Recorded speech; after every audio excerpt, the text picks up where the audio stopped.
bienvenue sur Marvelous, là où on continue de parler que de Marvel Champion, ça n'arrête pas, hein, décidément. Et on se retrouve pour cette série que vous adorez, parce que quand vous êtes là, perdu, tout seul, avec toutes vos cartes que vous venez d'acheter, que vous savez plus quoi faire, vous vous dites, tiens, dites donc, qu'est-ce que je pourrais faire avec tous ces decks? Et là, Merlin arrive. Salut Merlin.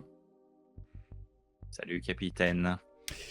Et tu arrives de nouveau avec ta grande barbe de Père Noël, même si désormais on est au mois de janvier, pour nous proposer les decks du mois de janvier. Vous aimez ça, les decks, les nouveaux decks Merlin, dans sa tête un petit peu malade, tout ce qui nous sort.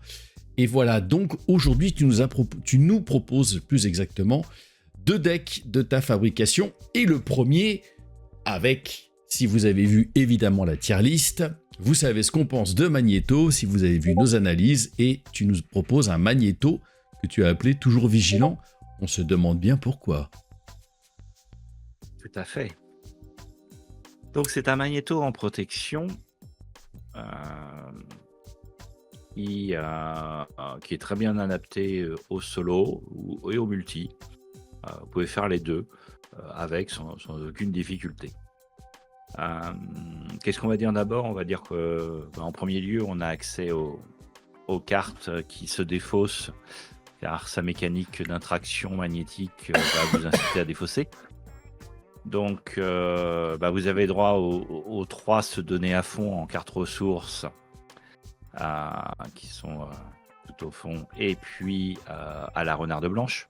Et évidemment, notre chère renarde blanche que tu apprécies tant. Voilà, donc qui sont 3, voilà, les 4 cartes que vous allez inclure quand vous allez défausser des cartes de votre deck. Donc ça, pour commencer, on a 3 ressources libres et puis une renarde. On va piocher assez régulièrement. Ça, c'est le premier point. Deuxième point, Magneto, vous avez un personnage qui va se redresser facilement et un personnage qui va pouvoir même avoir du boost grâce à ses améliorations, hein. Je vous rappelle que vous avez 3 améliorations, le casque, la cape et l'armure. Donc je vous rappelle que le casque va vous permettre de générer une ressource libre. Une ressource pour une carte magnétique. Toutes ces cartes à lui sont magnétiques, donc c'est une ressource pour une carte de son set qui devient solide. Vous avez la cape qui va vous redresser, qui va vous rendre aérienne, qui est la carte essentielle de son set, donc c'est la carte qu'il faut aller chercher en priorité, dans tous les cas. Cherchez la cape. Et vous avez son armure, ce qui va vous donner jusqu'à +1 dans chacune de votre caracs, sachant que vous avez déjà d'autres bases partout. Vous pouvez être 3-3-3 si vous avez de la chance pendant la capacité magnétique. Voilà, je vous rappelle juste que une ressource imprimée libre ne donne pas de bonus quand vous la défaussez. Donc, vous avez du redressement et vous pouvez avoir du bonus. On va axer ce deck sur le redressement et sur le bonus. Donc, comment on va améliorer ce bonus? La première chose qu'on va rajouter, c'est une amélioration qui s'appelle l'acrobatie de haute voltige. Cette acrobatie de haute voltige nécessite d'être aérien, donc d'avoir votre cape. Et quand vous utilisez un pouvoir de base, vous pouvez l'incliner et avoir +1. Donc, une fois que vous avez posé votre cape, vous pouvez contrer à 3, vous inclinez, vous faites votre capacité électromagnétique, vous redressez, vous avez potentiellement 4 de contre à ce moment-là. Énorme.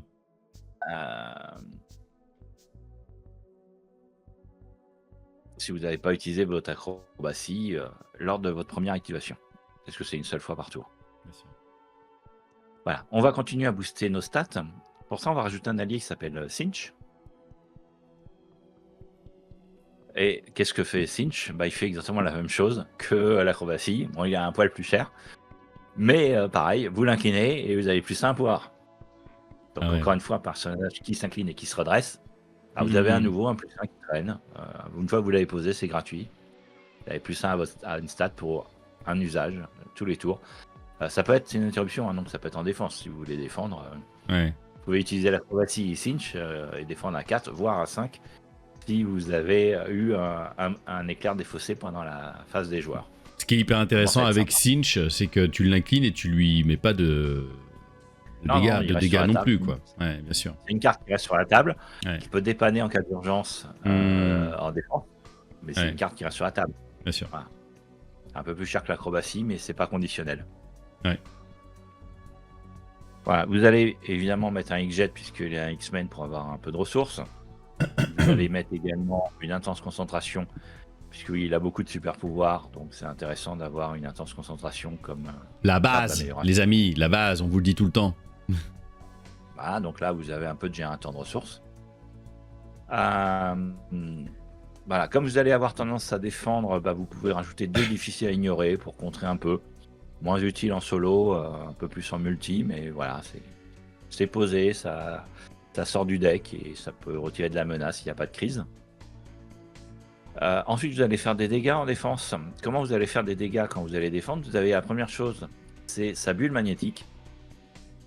La bulle magnétique qui coûte 3, qui est un super pouvoir. Hein.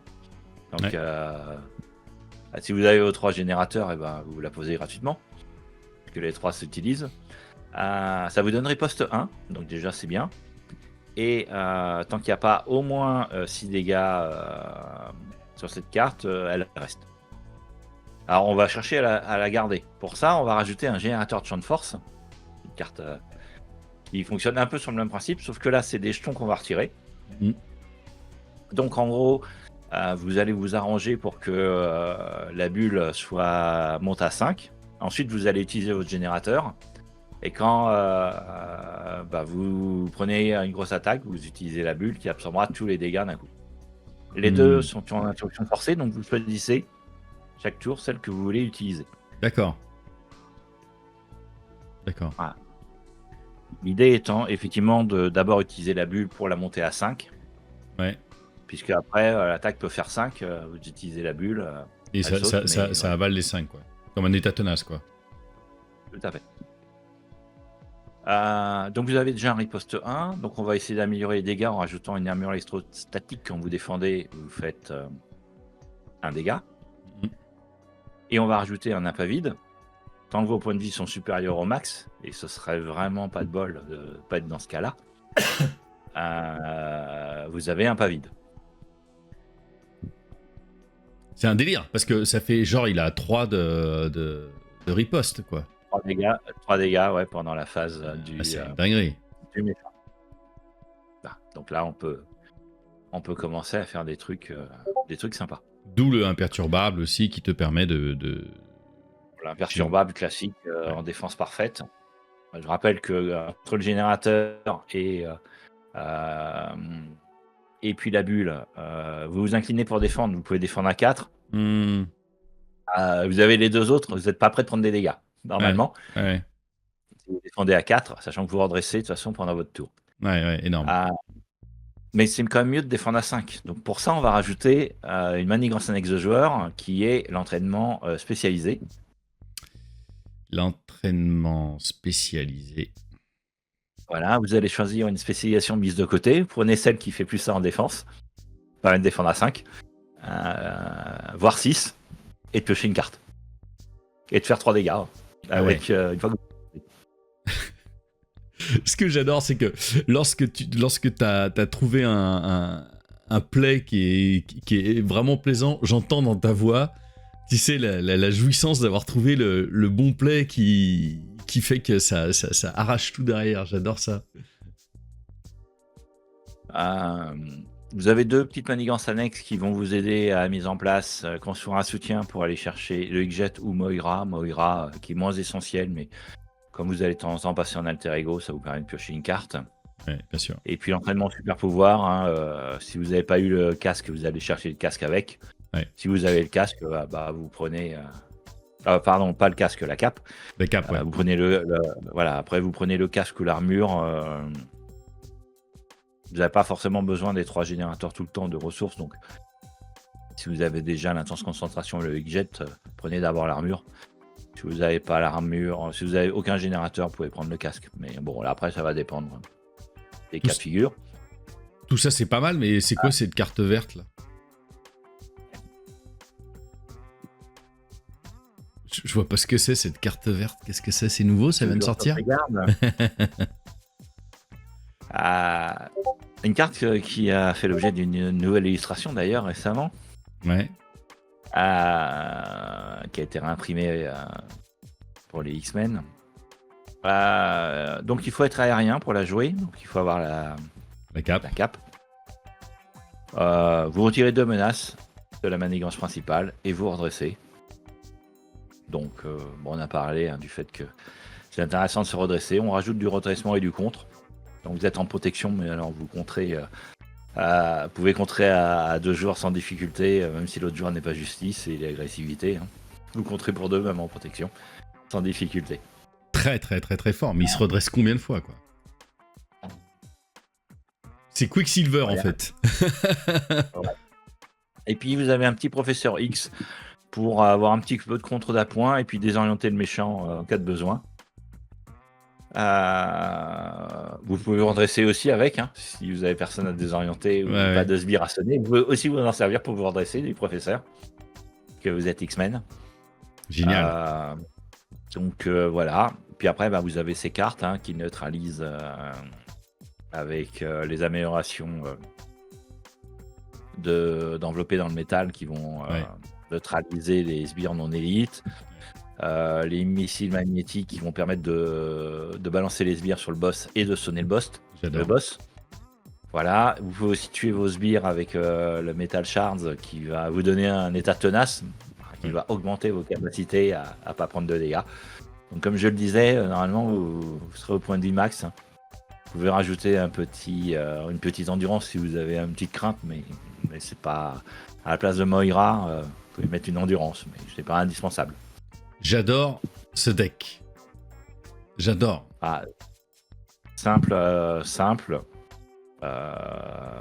Vraiment pas simple à poser. Contre pour toute la table. Fait des dégâts pour la phase de méchant. Et puis on utilise ces cartes d'attaque.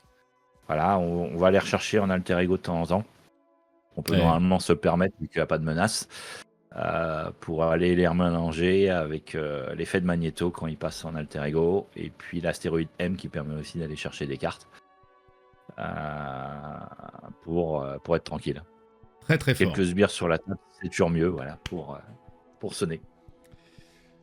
Magneto était déjà costaud, balèze. Si jamais vous étiez un tout petit peu perdu dans ce que vous aviez à faire, que vous trouviez comme moi peut-être le personnage qui jouait à votre place, alors là maintenant, quand tu mets ça en place, ça va être vachement intéressant.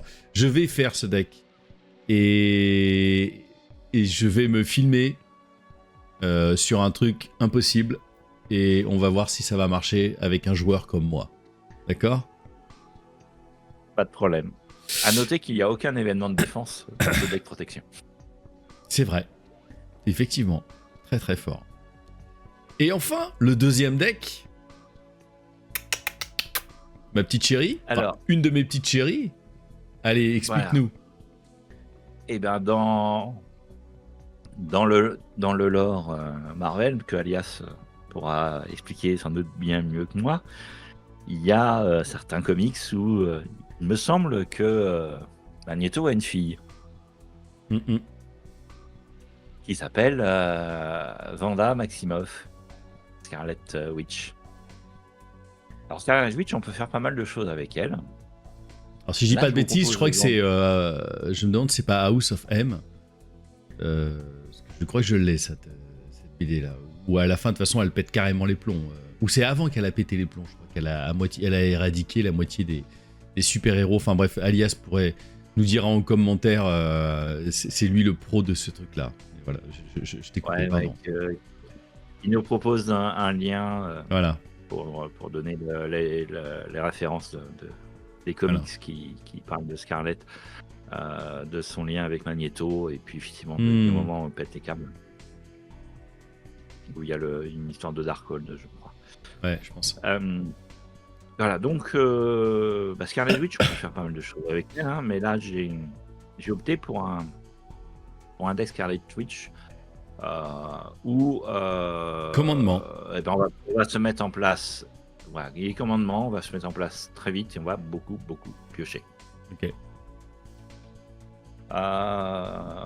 qu'est-ce que propose ce deck? Ce deck propose une amélioration bleue qui est plus utile en multi qu'en solo, mais qu'on peut garder en solo, qui est le chef de mission, qui est l'enquêteur chevronné du bleu, qui coûte 2 et qui permet de piocher une carte quand on a déjoué une manigance. Donc on peut... tous les joueurs vont piocher. Contrairement à l'enquêteur chevronné qui ne fait piocher qu'une personne, celui qui le possède, là, on fait piocher tout le monde. Bon, ça fait un enquêteur chevronné qui coûte 2. Bon, on est un peu cher, mais on a une bonne économie, donc c'est pas très bien. Pour l'économie, vous avez aussi un Queen Porter classique pour un Avenger et une Attention Concentration qui va servir à jouer les Spheres X qui sont un super pouvoir. Le membre honoraire des Avengers, c'est juste pour avoir un petit point de vie de sécurité. Vous pouvez le mettre une endurance si vous le souhaitez. Vous pouvez vous la payer aussi à la place. Bon, voilà, moi j'aime bien rester Avenger tout le temps. Bon, une bonne question de préférence. Le sorcier suprême aussi, ça compte quelque part aussi. Le sorcier suprême que vous incluez dans tous les personnages mystiques. Bien sûr.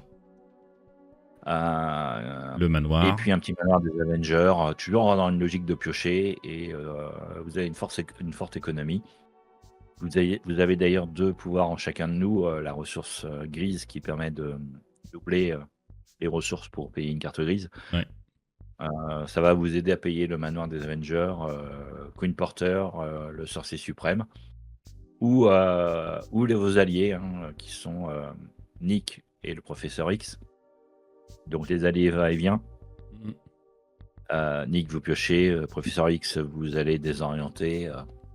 Si vous jouez un multi avec des X-Men, demandez à ce qu'on vous rende X-Men, comme ça vous serez thématique, et puis vous pourrez utiliser le professeur pour vous redresser si vous avez envie. Maintenant, vous allez surtout l'utiliser pour désorienter le boss quand il n'est ni solide ni robuste. Ouais. Et vous allez également pouvoir payer les sorts primaires. Donc les sorts primaires, c'est cette carte grise qui coûte 2 pour les personnages mystiques. C'est un événement qui est versatile. Donc il est un peu cher, mais soit vous soignez 3 dégâts d'une identité, donc de vous-même ou d'un autre joueur. Vous pouvez retirer 3 menaces si vous avez une difficulté sur une manigance. Et vous pouvez faire 3 dégâts à un ennemi. Donc suivant les circonstances, ça vous permet de choisir ce dont vous avez besoin. Et le pouvoir, chacun de nous, vous aide à la payer. Vous êtes à la payer même quand vous avez posé vos améliorations. Bon, ça c'est extrêmement classique. Vous avez une manigance annexe de joueur qui est appelée des renforts, qui est là pour accélérer la mise en place. Vous allez faire venir Maria en multi et Nick en solo, ou le fauve, suivant ce que vous avez. Donc Nick, Maria et le fauve, Nick et Maria vont être là pour piocher. Le fauve, lui, va être là pour vous générer de la ressource, puisqu'il récupère une carte ressource quand on le joue. Donc en réalité, il coûte que 2. Et les appels de détresse vont pouvoir vous permettre de faire revenir de votre défaut ces alliés qui sont là pour accélérer donc la pioche ou de ressources ou de cartes classiques. Et avec toutes ces cartes que vous allez piocher, vous allez jouer des Spheres X. Vous enchaînez les Spheres X, voilà, jusqu'à plus soif. Vous avez la méditation spirituelle classique pour les mystiques, toujours pour accélérer, tourner votre deck. Une fois en place, au bout de 2-3-4 tours, vous faites un tour de deck quasiment à chaque la folie. Alors, un tout petit peu d'accélérateur sur la manigance principale, mais en principe, vous allez devoir gérer. Vous allez pouvoir gérer. Ah non, là, c'est juste une petite carte rencontre, ça c'est pas excessif. Ouais, voilà. Oui, c'est vrai.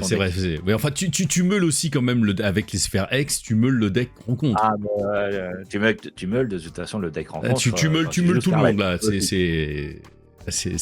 Bon, là, c'est... Voilà, tu meules le deck rencontre et tu meules le deck joueur. Oui, c'est une complète jambon fromage. Voilà, donc c'est un deck qui tourne dès le début, qui n'a pas besoin de mise en place. Tu as de fortes chances d'avoir des cartes qui vont t'accélérer la mise en place. Donc tu l'accélères, tu te mets en place et après tu déroules les Spheres X. Les Spheres X, je rappelle, peuvent aussi faire piocher. Donc au début, on va chercher à piocher au max. On contrôle juste un peu le board et puis après, une fois qu'on a tout posé, on y va. On fait quelques désintégrations moléculaires et puis c'est fini. Est-ce que ça va me faire changer Mon Scarlet Witch Justice. Ah, vas-y, je vais l'essayer quand même.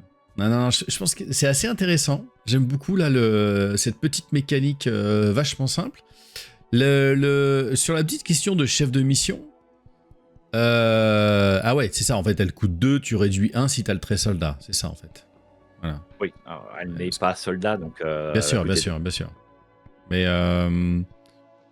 bon, ça fait malgré tout. Non, parce que t'as forcément quelqu'un qui va te dire bah, pourquoi tu la mets? Parce qu'elle a pas le trait soldat. C'est juste tu réduis de 1 le coût de cette carte, mais pour 2, si tu peux la mettre assez rapidement, ça va être intéressant malgré tout si il y a pas mal de manigances annexes.